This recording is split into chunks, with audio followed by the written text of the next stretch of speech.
ભાજપ સરકારમાં જ આવી રીતે ન્યાય ન મળે તો પછી અમારા માણસો હિન્દુ ક્યાં જશે?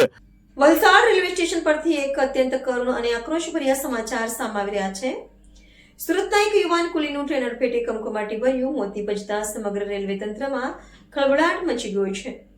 આ ઘટના બાદ ન્યાયની માંગ સાથે સુરતથી 200થી વધુ કુલીઓ વલસાડ સિવિલ હોસ્પિટલ દોડી આવ્યા હતા અને હોસ્પિટલ પરિસરને સૂત્રોચ્ચારથી ગજવી મૂક્યું હતું। ટ્રેન અડફેટે સુરતના યુવાન કુલીના મોતથી હોબાળો, ન્યાયની માંગ સાથે 200થી વધુ કુલીઓએ સિવિલ હોસ્પિટલ ગજવી। વલસાડ રેલવે સ્ટેશન નજીક બનેલી એક કરુણ ઘટનામાં સુરતના એક કુલીનું ટ્રેન અડફેટે મોત નિપજતા ભારે ચકચાર મચી ગઈ છે।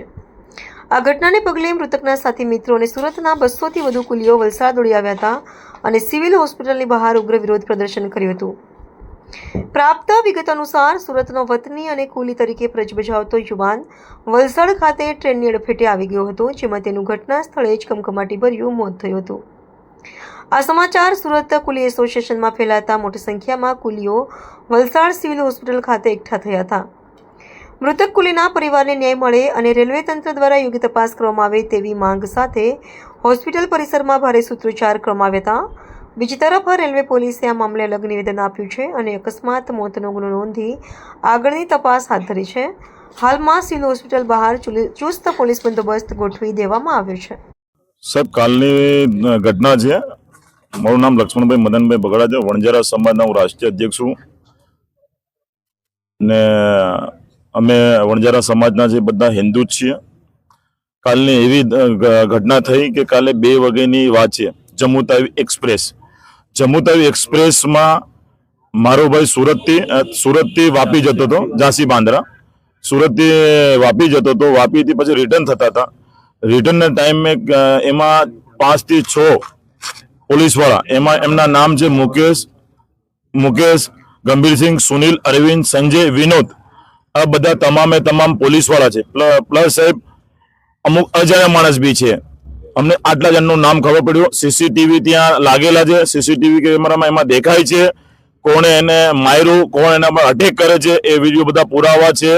ને હંમેશા પોલીસને ત્યાં એફઆઈઆર નોંધાવા ગયા, પોલીસ અમારી કોઈ સાંભળતી નથી સાહેબ। અમે એક હિન્દુવાદી સંગઠનમાં જે અમારા મિનિમમ 15 થી 20,000 વસ્તી છે અમારી સુરતમાં। હમણાં અમે ભાજપ સરકારને સપોર્ટમાં હંમેશા ઉભા રહ્યા છીએ, હિન્દુવાદી છીએ। તો સાહેબ આવી રીતે ભાજપ સરકારમાં જ આવી રીતે ન્યાય ન મળે તો પછી અમારા માણસો હિન્દુ ક્યાં જશે? આજે એ મર્યો, કાલે કોઈ બીજો મરશે સાહેબ। આવી રીતે અમને ન્યાય નહીં મળશે તો અમને ન્યાય કોણ અપાવે? એવું અમારા હર્ષસંઘવી સાહેબને નિવેદન છે, મુખ્યમંત્રી શ્રી છે નિવેદન છે, અને વડાપ્રધાન શ્રીને નિવેદન છે, અને અમિત સાહેબને નિવેદન છે, અને તમામ મીડિયા શ્રીને નિવેદન છે। આ જે અમારી વસ્તુ છે, જે અમે બોલીએ છીએ, એ આપ શ્રી બધી જગ્યા ફોરવર્ડ કરો સાહેબ, બધાને જાગૃત કરો, એ અમારી તમારાથી નમ્ર વિનંતી છે સાહેબ। આજે જુગાર રમવાની માહિતી હતી। એ જે ડબ્બો છે એ સિંગલ ડબ્બો, એન્જિન પછીના ડબ્બામાં આ લોકો બેસીને રમતા હતા, જે બીજા ડબ્બા સાથે કનેક્ટેડ હોતો નથી। આ જે રેડની કામગીરી થતી હતી, પોલીસ ત્યાં પહોંચીને રેડ કરે તે પહેલાં બાજુના પાટા પરથી એક ટ્રેન પસાર થઈ છે, જેમાં આ જુગાર રમનાર ઈસમો પૈકીનો એક ઈસમ ભાગવા જતા એ ટ્રેનની અડફેટે આવે અને એ મરણ ગયેલ છે। એની જે તે વખતે ઈજાગ્રસ્ત થયેલ અને એને પછી સારવાર દરમિયાન મૃત્યુ થયેલ છે। જે બાબતે અલગથી એક અકસ્માત મોતનો આપણે અકસ્માત નોંધીને એની તપાસ ચાલુ છે। તેમજ જે જુગારની માહિતી અનુસંધાને જે રેડ કરીને કાર્યવાહી થઈ છે તેમાં કુલ 11 લોકો સામે જુગારનો ગુનો, ગેરકાયદેસર જુગાર રમવાના ગુનાનો એની નોંધણી વાપી પોલીસ સ્ટેશનમાં કરવામાં આવેલી છે, જેમાં આશરે 3,40,000 જેટલો મુદ્દામાલ રિકવર થયેલ છે અને બીજા આરોપીઓ પણ પકડવામાં આવેલ છે, જેમાં મહિલા અને જેન્ટ્સ બધા હતા।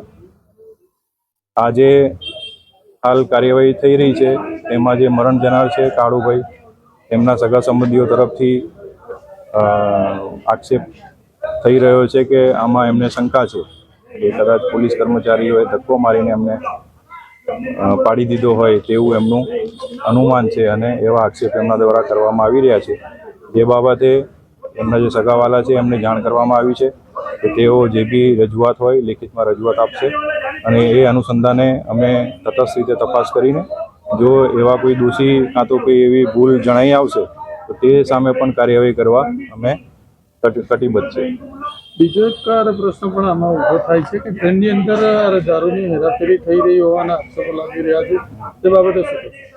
ટ્રેનમાં જે હેરાફેરીના આક્ષેપો કરે છે એ એમની રીતે કરી રહ્યા છે, પરંતુ રોજે રોજ દરેક પોલીસ સ્ટેશન ઉપર, દરેક રેલવે સ્ટેશન ઉપર ખૂબ મોટી સંખ્યામાં કેસો થાય છે અને એવી કોઈ પણ કાર્યવાહીને પોલીસ સમર્થન આપતી નથી ક્યારેય પણ. અને જે પણ માણસો ધ્યાન પર આવે છે, પકડાય છે, એની સામે કાર્યવાહી કરવામાં આવે છે.